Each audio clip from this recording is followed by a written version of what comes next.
जो लोग इस लिहाज से आए हैं कि साहब मैंने दावत दी है, तो अपनी नीयत को बदल लें कि आप अल्लाह के कलाम के बुलावे पर यहाँ आएँ।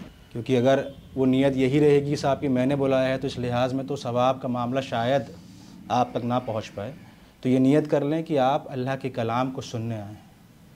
और एक हदीस कुदसी है जो मैं यहाँ कोट करना चाहूँगा इस दरस कुरान को शुरू करने से पहले, कि अल्लाह के रसूल मोहम्मद मुस्तफ़ा सल्लल्लाहु अलैहि वसल्लम ने बताया कि कौन शख्स बेहतरीन है। तो अल्लाह के रसूल फरमाते हैं, तुम में से वो शख्स बेहतरीन है जो कुरान को पढ़े और पढ़ाए, समझे और समझाए। तो इस लिहाज से दौर हाजिर में, मौजूदा वक्त में हम लोग उस कैटेगरी में फ़ॉल करते हैं कि शायद अगर हम इस काम को कंटिन्यू कर ले जाएं तो हम उस कैटेगरी में, जो बेहतरीन लोगों की कैटेगरी है, उसमें हम अपने आप को शुमार करवा सकें। इससे पहले लास्ट सेशन में हमने तारुफ़ कुरान पर बात की थी कि कुरान किस तरीके से नाजिल हुआ, कब नाजिल हुआ, किन हालात में नाजिल हुआ, कहाँ नाजिल हुआ, और इससे पहले जो आसमानी किताबें रहीं वो कौन कौन सी किताबें थीं। तो ये पूरा हमने एक तफसील से लास्ट सेशन में बात करी थी। आज दर्स कुरान असल में हम शुरू करने जा रहे हैं सूरह फातिहा। तो ये एक ऐसी सूरा है जिसको हम लोग नमाज में, मतलब बिना कोई नमाज है ही नहीं बिना सूरह फातिहा के, इसीलिए सूरह फातिहा को अस्सलाह भी कहा गया। वो दुआ जिसके बिना नमाज मुकम्मल हो ही नहीं सकती। अब फातिहा का मतलब क्या है? तो किसी किताब की शुरुआत या किसी मज़मून की जब हम शुरुआत करते हैं तो उसको ओपनर जो बोलते हैं, बिगिनर बोलते हैं। तो सूरह फातिहा का मतलब है ओपनर, खोलने वाला। तो इस कुरान का अगर मैं बात करूं कि दिबाचे के हम्मानी, इंट्रोडक्शन के हम्मानी अगर सूरह फातिहा है तो गलत नहीं होगा। और अब सूरह फातिहा नाजिल कब हुई? तो सूरह फातिहा नाजिल हुई मक्का में, और ये पहली वाहिद सूरा है क्योंकि मुकम्मल तौर पे एक मुश्त अल्लाह के रसूल मोहम्मद मुस्तफ़ा सल्लल्लाहु अलैहि वसल्लम पे नाजिल हुई। इससे पहले सूरह अलग की कुछ आयत, सूरह कलम की, सूरह नूर की, सूरह मुदस्सिर, सूरह मुज़म्मिल की कुछ आयत नाजिल हुई। उसके बाद वही का सिलसिला थम गया कुछ वक्त तक। फिर उसके बाद जो पहली मुकम्मल सूरा जो नाजिल हुई वो सूरह फातिहा थी, नुज़ूलत के एतबार से भी और मुसहफ़ के एतबार से भी। मुसहफ़ के एतबार से कुरान में पहली सूरा है मुकम्मल, और इसके एतबार से कि नुज़ूलत के एतबार से ही पहली सूरा।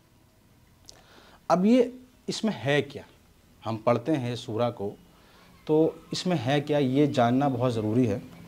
तो एक बार हम सूरह फातिहा को पढ़ लेते हैं। अगर आप लोगों के पास मोबाइल में कुरान है तो उसको खोल लो तो बेहतर रहेगा, ताकि आपके लिए आसानी हो जाए। बिस्मिल्लाहिर्रहमानिर्रहीम, अल्हम्दुलिल्लाहि रब्बिल आलमीन, अर्रहमानिर रहीम, मालिकी यौमिद्दीन, इय्याका नअबुदु व इय्याका नस्तईन, इहदिनस सिरातल मुस्तकीम, सिरातल लज़ीना अनअमता अलैहिम गैरिल मग़ज़ूबि अलैहिम वलद्दालीन। तो जब इसका हम ट्रांसलेशन पढ़ते हैं, ट्रांसलेशन अल्हम्दुलिल्लाहि रब्बिल आलमीन, तारीफ़ अल्लाह ही के लिए हैं जो सारे जहान का रब है। इसको हम बाद में खोलेंगे कि इसका एक लाइन का मतलब क्या है। पहले मैं आपको ट्रांसलेशन बता देता हूँ। अल्हम्दुलिल्लाहि रब्बिल आलमीन, तारीफ़ अल्लाह ही के लिए हैं जो सारे जहान का रब है। अर्रहमानिर रहीम, रहमान है और रहीम है। मालिक यौमिद्दीन, बदला दिए जाने के दिन का मालिक।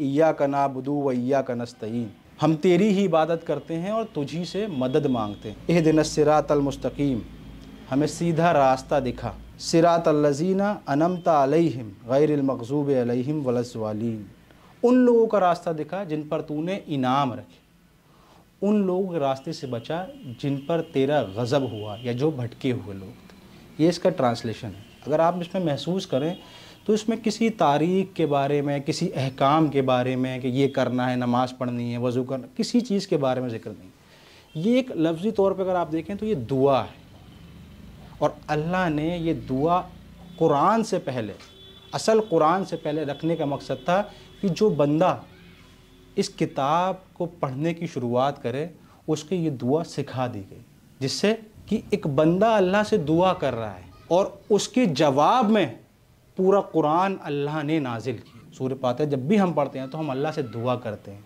वो दुआ किस चीज़ से करते हैं? अब ये हमें समझना होगा कि दुआ हम क्यों करते हैं, किससे करते हैं और दुआ का मकसद। हम दुआ उस चीज़ की करते हैं जिसकी हम तलब रखते हैं दिल में। कारोबार अच्छा हो जाए, अच्छी शादी हो जाए, माल में इजाफा हो जाए, डिग्री अच्छी मिल जाए, नौकरी लग जाए, ये हमारी ख्वाहिशातें हैं, तलब करते हैं हम, तो हम इसकी दुआ करते हैं। और अगर हमें ये पता चल जाए कि साहब हमारी दुआ, मतलब हमारी जो दुआ के ज़रिए जॉब लगनी है, तो उसका ज़रिए कहीं ना कहीं अगर हम ये मान लें कि साहब वाइस चांसलर हमारी जॉब लगवाएगा, तो हम वाइस चांसलर से दरख्वास्त करेंगे कि साहब ज़रा सिफारिश के तौर पे देख लीजिए। ये करते हैं हम अमूमन। तो यही तरीका बताया अल्लाह ने कि हम अल्लाह से दुआ कर रहे हैं कि अल्लाह हमें सीधा रास्ता दिखा, वो रास्ता देखा जिसमें तूने इनाम किया हो, उस रास्ते से बचा। तो ये पूरी दुआ जो हमने अल्लाह से कह दी, अपनी तलब जाहिर कर दी, तब अल्लाह हमें बता रहा है कि सीधा रास्ता क्या है। वो पूरे कुरान में हम महसूस करेंगे सीधा रास्ता ये है, और वो रास्ता कौन सा जिससे बचना है वो भी अल्लाह बताएगा। तो अब इसके हम एक एक आयत को जब हम अगर खोलने पर आएंगे तो शुरू हम कर रहे हैं बिस्मिल्लाह से। बिस्मिल्लाहिर्रहमानिर्रहीम, शुरू करता हूँ अल्लाह के नाम से जो निहायत मेहरबान और रहम करने वाला है। अब आप ये बात देखें कि अगर हम बिस्मिल्लाह की आदत नेक नियति से अपने दिलों में डाल लें तो उसके 3 फ़ायदे। मुझे भी ऐसा हुआ कि मैंने जब बिस्मिल्लाह की आदत डाल ली हर चीज़ में, तो आपको 3 फ़ायदे महसूस होंगे। पहला फ़ायदा ये है, अगर आप कोई गलत काम करने जा रहे हैं तो अगर आपकी बिस्मिल्लाह पढ़ने की आदत है तो आपके मुंह से बिस्मिल्लाह ज़रूर निकलेगा, और जब बिस्मिल्लाह आपके मुंह से निकलेगा तो आप फिर सोचने मजबूर हो जाएंगे कि ये काम जो मैं कर रहा हूँ, क्या मुझे इस पर बिस्मिल्लाह पढ़नी चाहिए, क्या मैं इस काम में अल्लाह को हाजिर कर सकता हूँ। जब आपका जहन इस तरफ जाएगा तो बहुत हद तक इम्कान है कि आप उस काम को करने से रुक जाएं। दूसरा फ़ायदा, जब आप बिस्मिल्लाह करते हैं तो आपकी नीयत पाक हो जाती है ऑटोमेटिकली, और जब आपकी नीयत पाक हो जाती है तो फिर आप उसमें अल्लाह की रज़ा ढूंढते हैं, अल्लाह के खातिर काम करते हैं। और तीसरा सबसे बड़ा फ़ायदा, जब आपने बिस्मिल्लाह पढ़ ली, चूँकि हम ईमान वाले हैं और हमारा तवक्कुल अल्लाह की ज़ात पे है, तो ये बात हम महसूस कर लें कि अल्लाह की मदद उस काम में शामिल हो जाती है। तो बिस्मिल्लाह का विर्द अगर हम अपने हर काम में करेंगे तो ये 3 फ़ायदे हमें महसूस होंगे। और कुरान पढ़ने से पहले अगर हम बिस्मिल्लाह करते हैं तो जाहिर है कि हम अल्लाह की मदद चाह रहे हैं। अब एक तो लफ्ज़ी तौर पर बिस्मिल्लाहिर्रहमानिर्रहीम पढ़ लिया, अब अगर हम इस तरीके से पढ़ें कि अल्लाह के नाम से मैं शुरू करता हूँ जो बेइंतहा मेहरबान और रहम करने वाला है, तो मेरे दिल पे इसका असर होगा। अब इसके बाद हम शुरू करते हैं अल्हम्दुलिल्लाहि रब्बिल आलमीन, तारीफ़ अल्लाह ही के लिए हैं जो सारे जहान का रब। अब यहाँ हमें तरीका सिखाया जा रहा है, जो हमारी तलब है सीधे रास्ते की, उससे पहले हम क्या कर रहे हैं। अक्सर हम क्या करते हैं, बस कहीं भी गए मुंह खोला और अपना काम जाहिर कर दिया, अमूमन यही करते हैं। तो अल्लाह सिखा रहा है, ये अदब का और सिविलाइजेशन, अच्छी मतलब तरबियत का एक नतीजा है कि आप अदब सीखें कि किस तरह से अल्लाह से मांगना है।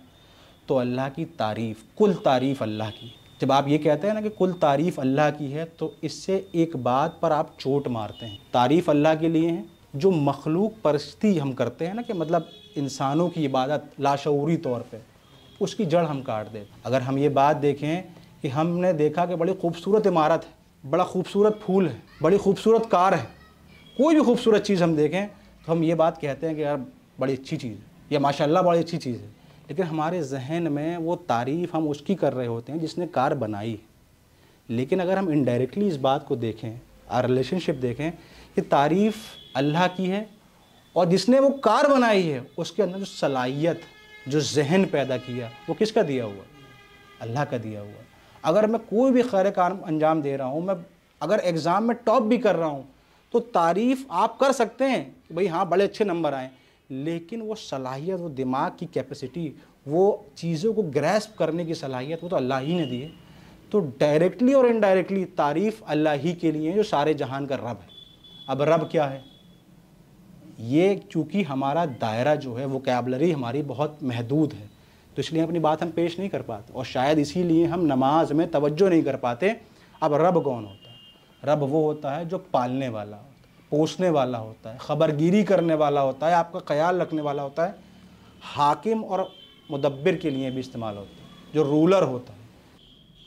अगले आयत में हम पढ़ते हैं कि रहमान और रहीम, ये 2 अल्फाज हैं, और ये रहमान और रहीम, कहीं भी कोई सवाल हो तो रोक कर आप पूछ लें। वैसे लास्ट में सवाल जवाब का मामला रखेंगे। रहमान और रहीम जब हम अल्लाह के लिए कहते हैं तो हम सरसरी तौर पर कह देते हैं कि रहमान और रहीम। असल में रहमान और रहीम है क्या? ये रहमत एक अल्फाज है बड़ा, जिसमें से रहमान और रहीम निकाला गया है। रहमान का मतलब है जोश और वलवले वाला, और रहीम का मतलब है खामोशी से मुख्तसर तौर पर उर्दू का अल्फाज है जो दरिया के लिए इस्तेमाल होता है। जैसे अगर मैं बात करूँ कि समंदर के लिए, समंदर अगर हम देखें तो एक हैबत तारी होती है, उसके अंदर जो जोश होता है, जो वलवला होता है, उसको देख के आदमी थम जाता है।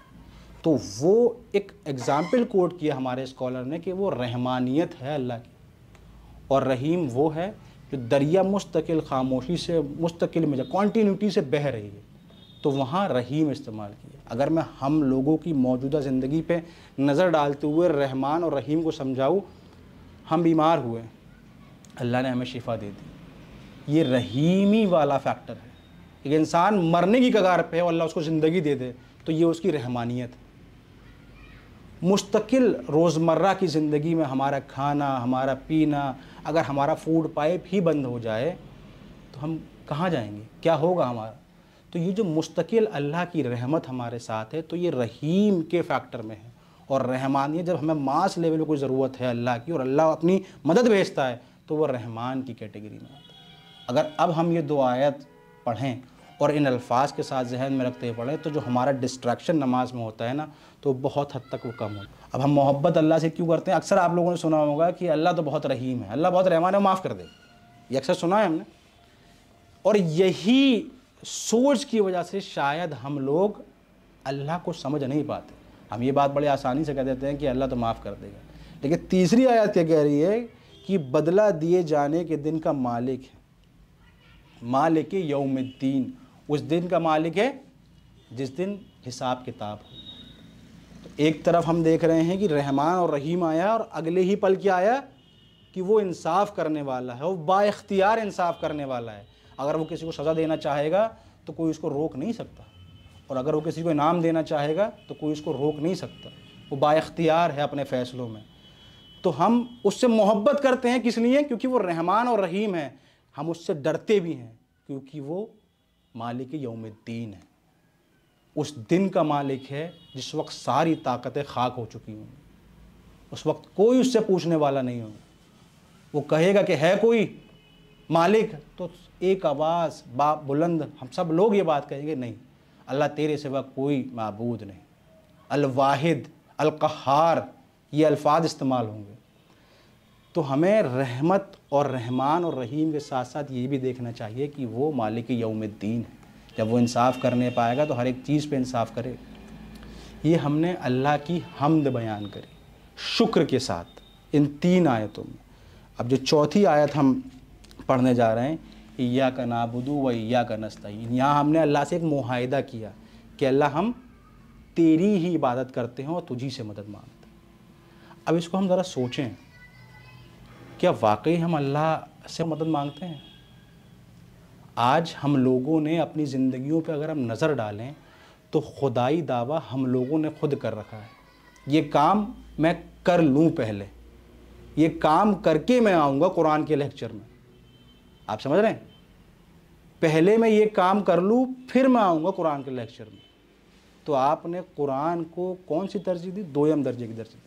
पहला जो आपकी दुनियावी ज़िंदगी है आपने उस पर अमल किया, और इसके अलावा आप कोई भी कारोबार देख लें, कोई भी जॉब देख लें, कोई पढ़ाई देख लें, हम खुद चाह रहे हैं कि हमें मिलेगी जॉब। अल्लाह का मामला कहीं नहीं है। अगर हम अपनी ज़ाहिरी ज़िंदगी में देखें, रोज़मर्रा की ज़िंदगी में देखें कि अल्लाह है कहाँ, क्या अल्लाह वाकई है? तो जवाब मुझे तो ये मिलता है कि शायद लाशऊरी तौर पर हम ज़ुबान से कहते हैं अल्लाह तेरी इबादत करते हैं तो उससे मदद मांगते हैं। आप लोग अपने दिलों में ये बात पूछिएगा कि जब आपको किसी चीज़ की तलब होती है तो आप अल्लाह की तरफ रुजू ज़रूर करते हैं, लेकिन एक बाहर का जो एक्शन होता है ना, वो ऐसा होता है कि मैं ये खुद ही कर लूँगा इस काम। हम अल्लाह से मांगते नहीं हैं। तो ये जो कहते हैं ना, किस्मतें मांगने से बदल जाती हैं। जो आपके नसीब में है वो तो मिलेगा, लेकिन किस्मतें मांगने से बदल जाती हैं। तो हम उस लेवल पे आके मांगते हैं, और मांगने से पहले क्या उसकी उस लेवल पे जाके इबादत करते हैं। इबादत का मतलब क्या होता है?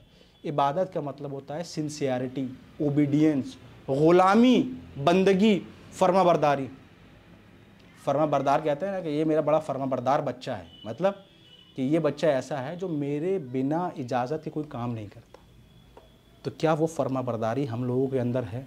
हम जो ज़िंदगियाँ जी रहे हैं, क्या हम वो ग़ुलामी अल्लाह के लिए कर रहे हैं जो दूसरी दुनिया में अगर हम देखें अपने मामलात में, जो हम पैसे की ग़ुलामी में लगे हुए हैं, मामलात की ग़ुलामी में लगे हुए हैं, दीगर ग़ुलामी में अगर हम लगे हुए हैं, अगर बीवी हमसे ये बात कह दे कि साहब बहुत सारे मामलात ऐसे हैं कि नहीं साहब ये होना है, तो हम उसकी खुशी के लिए कर रहे हैं, भले ही उसमें हमें गुनाह मिल रहा हो, लेकिन क्यों यार, हमारी बीवी खुश हो जाएगी। खुश करने की ज़ात सिर्फ़ अल्लाह की है, और आप लाख कोशिश कर लें किसी खुश करने की, अगर अल्लाह नहीं चाहेगा उसको खुश करना तो आप खुश नहीं कर सकते। मोहब्बत डालना उसके दिल में है, नफ़रत डालना उसके दिल में है। अगर मैं ये बात सोच लूँ कि साहब मैं कुरान के लिए जाऊँगा और कोई साहब मेरा इंतज़ार कर रहे हैं, वो नाराज़ हो जाएं, लेकिन पहले मेरा काम ये है, तो आप ये बात जान लीजिए कि उसके दिल में मोहब्बत और नफ़रत अल्लाह ही डालने वाला।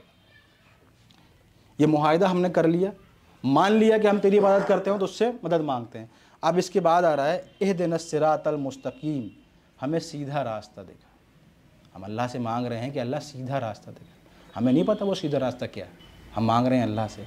अब हमारे स्कॉलर इसमें 3 एग्ज़ाम्पल कोट करते हैं कि इसमें अगर हम बात करें मर्द और औरत के हुकूक की, अगर अल्लाह वो प्रेस्क्राइब्ड ना करता कि हुकूक, तो क्या कोई औरत मर्द के हुकूक के बारे में सोच सकती थी? नहीं सोच सकती। क्या कोई मर्द अपने हुकूक के अलावा औरत के हुकूक की अदायगी के बारे में सोच सकता था? नहीं सोच। सिर्फ़ और सिर्फ नफ्सा नफ्सी का मामला होता, आदमी अपने हुकूक की डिमांड कर रहा होता और औरत अपने हुकूक की डिमांड कर रही होती। अल्लाह ने यहाँ पर रूल्स एंड रेगुलेशन बनाए, प्रिंसिपल्स, मोरल्स तैयार किए, हुदूद तय किए कब कहाँ क्या करना है क्या नहीं करना। तो अगर ये सीधा रास्ता हमें ऐसे ही मिल जाता, भाई सीधा रास्ता, आप इसको खोलते नहीं तो हमारे समझ में नहीं आता। जैसे हुकूमतों की अगर हम बात करें, हर हुकूमत, हर मुल्क की हुकूमत ये चाहती है कि साहब पूरा कंट्रोल मेरे हाथ में हो, टोटलिटेरियन गवर्नमेंट हो, हर फर्द मेरे हाथ में हो, और आवाम क्या कह रही है? आज़ादी चाहिए, हमें हमारा हुकूक चाहिए। तो ये कौन तय करेगा? ये निज़ाम कौन तय करेगा? ये अल्लाह तय करेगा, हुकूमत के लिए भी और आवाम के लिए भी। जो शरीयत की हम बात करते हैं वो कौन डिसाइड करेगा? अल्लाह डिसाइड करेगा। इसी तरीके से अगर मैं बात करूँ इंडस्ट्रीज़ के हालात की, अगर मैं बात करूँ मौजूदा दौर में, जो इंडस्ट्रियलिस्ट हैं वो ये चाहते हैं कि भाई ज़्यादा से ज़्यादा प्रॉफिट मुझे मिलना चाहिए, और जो लेबर है वो मेहनत करती रहती है, उसको उसका हक नहीं मिलता। तो हमारे यहाँ ये भी डिसाइडेड है कि किसकी मेहनताना कितना देना है और कब देना है, लेकिन क्या है कि हम वो सीधे रास्ते की डिमांड करते नहीं हैं, ना ही उसको सोचते कि वो सीधा रास्ता कौन सा है। तो हमें अपने आप से ये सवाल ज़रूर करना चाहिए कि वो सीधा रास्ता कौन सा है। हम नमाज में बार बार अल्लाह से कह रहे हैं कि अल्लाह हमें सीधा रास्ता दे, इहदिनस सिरातल मुस्तकीम मांग रहे हैं, हम सभी लोग मांग रहे हैं। जो रोज़ नमाज़ पढ़ते हैं वो रोज़ मांग रहे हैं, जो जुमे पढ़ते हैं जुमे की नमाज़ पर मांग रहे हैं कि अल्लाह हमें सीधा रास्ता देगा। लेकिन नमाज से आने के बाद जब हम अपने ढाबों पर बैठ रहे हैं, अपने घर पे जा रहे हैं, लाइब्रेरी जा रहे हैं या दूसरे मामलात में बिजी हैं, तो तब क्या हमारे जहन में ये नहीं है कि हम अल्लाह से वादा करके क्या आएँ? हम आपसी मामलात में कहते हैं कि वादा खिलाफ़ी हो रही है, तो क्या अल्लाह से वादा खिलाफ़ी नहीं है कि एक तरफ मैं कह रहा हूँ कि अल्लाह मुझे सीधा रास्ता दे? खालिद भाई, हम ये कह रहे हैं कि अल्लाह सीधा रास्ता मुझे दिखा, और मस्जिद से निकलने के बाद क्या मेरे दिमाग में भी ये बात है कि मैं उससे क्या वादा करके आया हूँ, मैंने उससे क्या डिमांड करी है? ये हमारे जहनों में नहीं है। तो इसको बहुत गहराई से सोचना है कि हम अल्लाह से सीधे रास्ते की डिमांड कर रहे हैं और उसने बता भी दिया कुरान में, तो क्या हमें सोचना चाहिए या नहीं चाहिए? इसके अलावा फिर हम आते हैं सिरातल लज़ीना अनअमता अलैहिम गैरिल मग़ज़ूबि अलैहिम वलज़्ज़ालिन, उन लोगों का रास्ता जिन पर तूने अपने इनाम रखे, और उन लोगों के रास्ते से बचा जिन पर तूने अपना गज़ब नाजिल किया। इसको अगर हम खोज लें तो किन लोगों की बात हो रही है? कौन से लोग हैं वो जिन पर अल्लाह ने इनाम रखा? इसका पूरा जवाब सूरह निसा में है, लेकिन आपको ब्रीफ कर दूं कि वो कौन लोग हैं। अंबिया कराम, शुहदा कराम, सालिहीन, इन लोगों के बारे में अल्लाह ने कहा कि इन लोगों को मैंने अपना इनाम रखा जो हक़ पे रहे, जिन लोगों ने अल्लाह की रस्सी को पकड़े रखा, जो अपने मामलात में अल्लाह के साथ रुजू करते हैं। और वो लोग कौन हैं? जिन पर अल्लाह ने अपना गज़ब नाजिल किया। ये बड़ी अहम आयत है इस सूरा की, वो कौन लोग हैं? वो लोग हैं जो ज़ाहिरी तौर पे तो दिखते हैं कि बड़े पैसे वाले हैं। अब फ़िरौन के अगर हम मामलात को देख लें, नमरूद की ताकत को अगर हम देख लें, तो हम कारून की ताकत को अगर देख लें तो हम क्या कहेंगे? जो इंसान अल्लाह को न जानता हो वो तो ये कहेगा फ़िरौन वाकई में नाउज़ुबिल्लाह खुदा है। हर चीज़ उसके पास थी, पैसा उसके पास, दौलत उसके पास, आवाम पे कंट्रोल उसके पास, रिसोर्सेज पे कंट्रोल उसके पास, सब चीज़ें थी। लेकिन यहाँ उस कामयाबी की बात चल रही है जो कि हमेशा हमेशा रहने वाली कामयाबी है, जो खुशनसीबी हमेशा हमेशा के लिए इंसान को मिलेगी। हम लोग का सबका ईमान इस बात पे है कि हमें मरने के बाद दोबारा उठाया जाएगा, और दोबारा उठाने के बाद वो दिन भी आएगा जब हमसे हिसाब किताब होगा। तो अगर हमारा इस बात पे यकीन है तो हमारे मामलात सारे उस तरीके के हो जाएंगे जिस तरीके के अल्लाह ने बताए। लेकिन हमें इस बात को बेशक समझना होगा कि क्या वाकई में मेरी ज़िंदगी इस दुआ के मुताबिक है। एक तरफ हर नमाज में मैं ये दुआ कर रहा हूँ कि अल्लाह तारीफ़ तेरे लिए है, तो क्या मैं तारीफ़ में किसी और को भी शामिल कर रहा हूँ?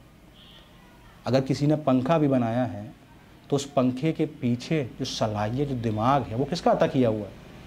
वो अल्लाह का अता किया हुआ है। तो ये बात मैंने आपसे कह दी और आपने सुन ली, तो हो सकता है कि बहुत ज़्यादा असर ना पड़े। लेकिन अगर मैं इसकी गहराई में जाऊँगा, गौर व फिक्र करूँगा, तदब्बुर करूँगा, तब मुझे पता चलेगा कि वाकई में इसका रिलेशन है अल्लाह की ज़ात से। एक तरफ मैं अल्लाह से कह रहा हूँ कि मैं तेरी इबादत करता हूँ, तुझी से मदद मांगता हूँ, तो क्या असल में ऐसा है?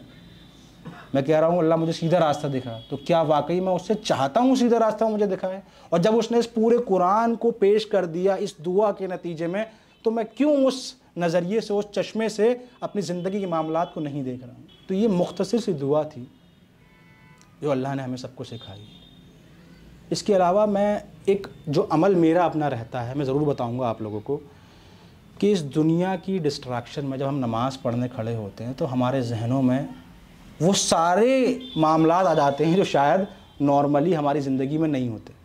हम नहीं सोच रहे होते उसके बारे में, लेकिन नमाज़ में खड़े होंगे तो सारे मामलात आ जाएंगे। और ये भी कहा गया कि जो नमाज है, सलाह जो है, वो मोमिन की महराज सबको पता है। महराज क्या है? अल्लाह के रसूल गए अल्लाह के पास। तो अब ये जो दो बातें हैं, एक तो डिस्ट्रैक्शन और नमाज मोमिन की महराज है, इसके लिए एक अमल है। 7 आयत हैं इस सूरा में, और 7 ही आसमान है, समावात जो हैं 7 आसमान है। तो अगर मैं ये सोचूं, जब मैं अल्हम्दुलिल्लाह की आयत पढ़ रहा हूँ तो मैं पहले आसमान पे हूँ, जब दूसरी आयत पढ़ रहा हूँ दूसरे आसमान पे हूँ, तीसरी आयत पढ़ रहा हूँ तीसरे आसमान पे हूँ। जब मैंने 7 आयत पढ़ ली तो मैं 7वें आसमान के ऊपर यानी अल्लाह के दरबार में हाजिर हूँ, और जो मैं कलाम पढ़ रहा हूँ वो मैं नहीं पढ़ रहा हूँ, मुझसे पढ़वाया जा रहा है। जो लोग नमाज में यूँ खड़े होते हैं ना, वो अपने आप यूँ हो जाएंगे जब इस बात का उनको एहसास होगा कि वो खड़े कहाँ हैं, वो अल्लाह के दरबार में खड़े। तो इस नज़रिए से, इस बातों को जहन में रख के अगर आप सूरह फातिहा और नमाज को शुरू करेंगे तो मुझे उम्मीद है कि डिस्ट्रैक्शन एकदम से नहीं, धीरे धीरे इंशाअल्लाह कम होगा, और इसके साथ साथ आपको वो एसेंस जो है नमाज का जो होना चाहिए इंशाअल्लाह वो महसूस होगा। और इस सूरा से अपनी ज़िंदगी को जोड़ने की कोशिश करें, क्योंकि मेरे अजीज़ साथियों कई सारे स्कॉलर, डॉक्टर इसरार अहमद रहमतुल्लाह अलैह, मौलाना मौदूदी रहमतुल्लाह अलैह, शहीद सैयद कुतुब रहमतुल्लाह अलैह, हसन अल बन्ना रहमतुल्लाह अलैह, आपके इमाम इब्न राज़ी और इसके अलावा दीगर सब लोगों ने इस बात को कहा कि कुरान कोई किताब नहीं है रिसर्च की, इसको हम पढ़ लें और सीख लें, लाइब्रेरी में बैठ के लें। इस कुरान का असल हक़ तभी अदा होगा और ये तभी समझ में आएगा जब इसकी एक एक आयत को हम अपनी ज़िंदगी में उतारेंगे, इस पर चलेंगे। अगर हम आज ये इस एक आयत पर अगर इरादा कर लें, इय्याका नाबुदु व इय्याका नस्तईन, कि अल्लाह हम तेरी ही इबादत करते हैं और तुझी से मदद मांगते हैं, तो आप देखिएगा कि आपके जो ईमान का जज्बा है वो 7वें आसमान पे होगा। ये मामूली आयत नहीं है, ये आपने अल्लाह से मुआहिदा कर लिया कि हम अल्लाह तेरी इबादत करते हैं और तुझी से मदद मांगते हैं, और गैर अल्लाह के आगे हम अपना न सर झुकाएंगे ना हाथ फैलाएंगे। तो ये बड़ी बात है, अगर इस बात पर तवक्कुल हो जाए तो अल्लाह ज़रूर नवाजेगा इंशाअल्लाह। हाँ, एक चीज़ और, जो आखिरी आयत थी गैरिल मग़ज़ूब अलैहिम वलद्दालीन, वो मग़ज़ूबे लोग कौन हैं? अगर मैं कहूँ कि वो हम लोग हैं, वो कौन लोग हैं जिन्होंने हक़ को पहचान लिया। अल्लाह है, अल्लाह का कलाम है, नबी पाक मोहम्मद मुस्तफ़ा सल्लल्लाहु अलैहि वसल्लम आखिरी पैगंबर हैं। इससे पहले जो नबी गुज़रे वो अल्लाह के थे, इससे पहले जो किताबें उतरी वो अल्लाह की उतारी हुई थी। इन सब बातों को मैं मानता हूँ, लेकिन अमल नहीं करूँगा, अमल नहीं करूँगा। तो वो मग़ज़ूबे जो लोग हैं ना, वो यही लोग हैं जिन्होंने हक़ को पहचान के और उसको नकार दिया कि मैं नहीं माना। अगर आज हम अपनी ज़िंदगी का अमली जामा देखें, हम अमल क्या कर रहे हैं और हमारा बिलीव क्या है, तो दोनों ज़मीन और आसमान हैं। यकीन अल्लाह की ज़ात पे है, लेकिन अमल नहीं है। तो हमारा भी ज़िक्र इसमें है। तो कोशिश करें अपने आप को बदलने की इंशाअल्लाह। और फिर मैं उसी बात पे अपनी बात तो ख़त्म करूँगा कि तुम में से बेहतरीन शख्स कौन है, जो कुरान को पढ़े और पढ़ाए, समझे और समझाए। तो इंशाअल्लाह हर संडे हम ये दर्स कंटिन्यू रखेंगे इंशाअल्लाह। और वाकई अगर आप लोग दिलचस्पी रखते हैं तो अपने अपने फ़ोन नंबर एक पेपर पे उतरवा दीजिए, ताकि मैं ग्रुप बनाकर आपको हमेशा क्लास के बारे में इन्फॉर्म कर सकें। आने वाली क्लास में हम किन आयतों पे बात करेंगे उनका मफ़हूम आपको बता दें, ताकि आप उसको आने से 2 घंटे पहले 3 घंटे पहले देख लें, तो आपके समझने में इंशाअल्लाह आसानी। अच्छा, कोई सवाल अगर आपका है इसका तो ज़रूर पूछिए, क्योंकि सवाल जब तक नहीं पूछेंगे तो मुझे लगता है कि मामला समझ में नहीं आया। तो सवाल ज़रूर पूछें, जो भी आपके जहन में सवाल हो, इस सूरा से लेके या कुरान की बुनियाद से ले कोई सवाल अगर आप लोग के जहन में हो किसी के में। भाई वो बताया था ना, उसको थोड़ा सा हाँ, रहमान और रहीम अल्लाह की 2 सिफ़ात हैं, कैरेक्टरिस्टिक्स कह लीजिए, उसको एट्रीब्यूट्स कह लीजिए। तो 2 नज़रिए हैं स्कॉलर्स के रहमान और रहीम की तरफ। मौलाना मौदूदी रहमतुल्लाह अलैह कहते हैं कि जब हम किसी चीज़ की तारीफ़ करते हैं और उस तारीफ़ को हम सुपरलेटिव में बयान करते हैं और हमें लगता है कि वो तारीफ़ पूरी नहीं हुई, तो हम उसको उसमें 1 वर्ड 2 वर्ड और ऐड करते हैं ताकि वो तारीफ़ मुकम्मल हो जाए। जबकि अब अल्लाह की हमद बयान अगर ज़िंदगी भर भी करते रहें तो पूरी नहीं है। जैसे कि हम कहते हैं कि लंबा चौड़ा, लंबा तड़ंगा, गोरा चिट्टा, ये बात कहते हैं ना। गोरा कहने से पता चल गया कि गोरा है, लेकिन चिट्टा हम क्यों कह रहे हैं, कि उसकी खूबसूरती को हम और बयान करते हैं। तो इसी तरीके से जब रहमान कहा गया तो लगा कि पूरा नहीं हो रहा है वो जो उसकी एट्रीब्यूट्स हैं, तो इसलिए रहीम को उसमें ऐड किया गया।